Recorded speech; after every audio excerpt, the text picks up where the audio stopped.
Hello and welcome to another Bushwhacker review. Today we have another special throwback duel review. He's been popular in the past, I already did it for Joey Logano's 2016 and Joe Burton's 2015. So today we have Dale Jr.'s 2016 Gray Ghost, or Jeff Gordon. But let's take a quick look at the boxes first. You've already seen this generic Darlington throwback box thus far with the blue and big Darlington logo. You see, the funny thing about Dale Jr. is, because he's left-handed, he gets a special window box. It's to the other side, which would be good for left-handed drivers, but they don't do it for all of them. Like Joey Logano's left-handed, his cars don't have this box, so I don't know why Dale Jr. is special, but well, Dale Jr. But got to run to the car. 2016 Darlington Raceway Nationwide Insurance, standard finish. 16 Platinum Series Darlington Raceway. They made 3,325 of these things. Standard finish, NASCAR International, all that good stuff. And as far as the original box, you see this was a NASCAR Classics release. Got a sample of the car right there. Buddy Baker's signature, 1977, number 28, Oldsmobile Cutlass 442. NASCAR Classics, Lionel NASCAR Collectibles. There you got a little bit of a bio on some of the things this car did. See, they made a total of 1,615 of these things. Lionel Racing 20th anniversary, another sample of the car. Interesting to note that it does have on the, box, that one thing that did change, as you see, it's actually got like just a dull gray number, where they actually did make it the kind of shiny, metallic, like almost chromish number on the real car like it really was. So that's one of those I like when they actually change something to make it look better. That's a nice touch.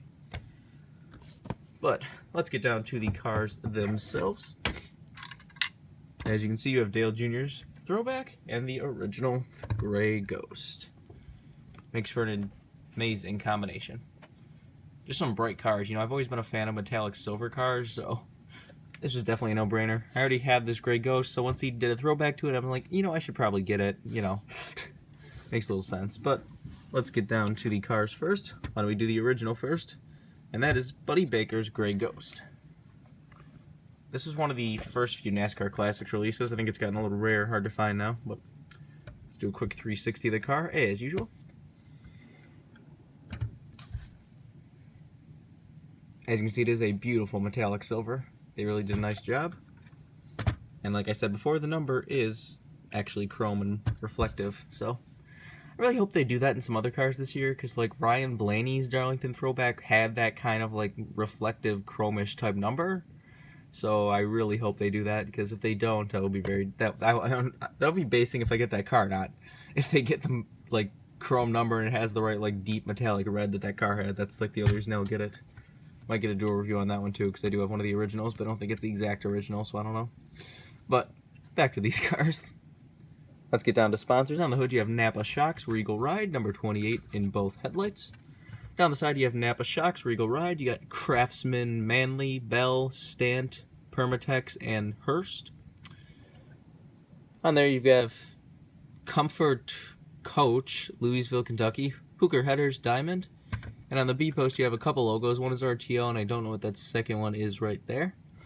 See, there is no Winston Cup logo or anything on this car, which is definitely a shame, but I guess it was in the era where they stopped being able to do that. See, it does have Busch beer, as you can see right there. I really wish they would make Cal Yarbrough's Busch car too, especially now with like I have Harvick's Throwback and I really want the original, because this is half the fun of the throwbacks, being able to have both next to each other and just for a nice set. See, there's nothing on the back, number 28, nothing on the deck lid. This is number 132. Got the same stuff down the other side. Take a look under the hood. Hood does not want to stay open. Some of these older cars never do. Nothing on the underside of the hood. There's the engine detail if you want to see that. Under the deck lid, which also doesn't want to open, you got your fuel cell back there. No roof flaps back then. There's the underside of the car if you want to see that. Metallic silver exhaust piece. Just a very nice looking car, and this was definitely a popular NASCAR Classics release when it came out. Now let's get down to the new Jeff Gordon's number 88 Nationwide Insurance Chevrolet. The reason I keep saying Jeff Gordon, if you don't know, is because Jeff Gordon did race this. This fell under the Dale Jr. concussion time, so Jeff Gordon got in this car. Was still accurate. It still did have Dale Jr.'s name on the name rail and Earnhardt Jr. on the windshield banner, so if you're one of those accuracy people like I am, don't be like, oh, it doesn't say Jeff Gordon, so I don't want it, because it didn't on the real car either. But let's do a quick 360 of the car, as usual.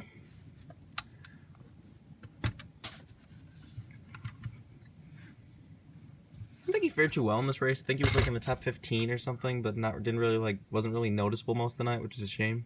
I have wondered if this throwback's going to come back, because this was like Dale Jr.'s favorite paint scheme and everything, so the fact he didn't get to race it probably bugs the hell out of him. But on the hood, you have Nationwide Insurance, Chevrolet SS, number 88, Hendrick Motorsports. Down the side, you have Nationwide, you got Mountain Dew and Exalta. See, the Exalta is actually in like the metallic silver that the car is, if that's coming across. The Mountain Dew logo is retro, as you can see. See, this one has metallic silver numbers, not the chrome numbers, which I don't think it did on the real car, so I don't think that's an inaccuracy or anything. I wish they would have done it on the real car, but whatever. On the C post, you have Valvoline and Tax Slayer. And on the B post, you have Exalta, Bosch, Freightliner, Mack Tools, and Siemens. This does have the retro contingency logos right there. You know, you got NASCAR National, Silver Bullet, all that good stuff. Wish they would have made it like a generic or some sort of old-fashioned looking like series logo, because that just doesn't really fit with the rest of them. And Sunoco has to be special, not do a retro logo either. But, yeah. On the back, you have Nationwide Insurance. Nationwide is on your side, SS88 Valvoline. Got Nationwide on the roof and Nationwide Insurance on the deck lid. This is number 1232. Got the same stuff down the other side as usual. Let's take a look under the hood if it wants to open. See that it says Chevy, Nationwide, Exalta, Mountain Dew, Wix, Tax Slayer. Once again, I really wish some of these they would have like maybe put some more thought into this, like have that be the retro orange Nationwide logo on this car, and you know have maybe the Mountain Dew logo be retro, but whatever. Under the deck lid, you get your typical fuel cell and such back there. The roof flaps do in fact open. And there's the underside of the car. It does have the black exhaust piece. So now let's get down to the comparison, which is what everyone truly wants to see. A little bit, I don't know, this car's a little bit disappointing in the fact that they went with like the bright neon orange more for the Nationwide colors, where the original was more red. Like you can see that the like outline of the roof is red on the original and it's orange on this one. So that's a little bit distracting, but they still do look fantastic together. This one almost had, like you see, it almost had like yellow, orange, and red stripes down the side, not just one solid color, so I probably could have done a little bit of a better job, but it's not a bad throwback at all. It's definitely nice to have this set together. So if you want this car, it's definitely easy to get right now. I don't know if it's going to get rare, but you know, this is one of Jeff Gordon's final cars, so I never understand how some Jeff Gordon fans aren't picking up Dale Jr.'s cars, because if I was a Gordon fan, I would grab anything he raced, but whatever. I guess that's just me. Some people don't care, I guess. This car's definitely gotten rare, especially now that they did the throwback. I think it disappeared even more, so if you want this one, you're going to have to look a little for it, but really, the NASCAR Classics releases, there's only a few that kind of went down in value, and like you can get easy. A lot of them do just seem to disappear. But I think it's all to say. This has been a review of Buddy Baker's Napa Shocks Gray Ghost and Dale Jr. / Jeff Gordon's Darlington Throwback Gray Ghost. Hope you enjoyed, and thanks for watching.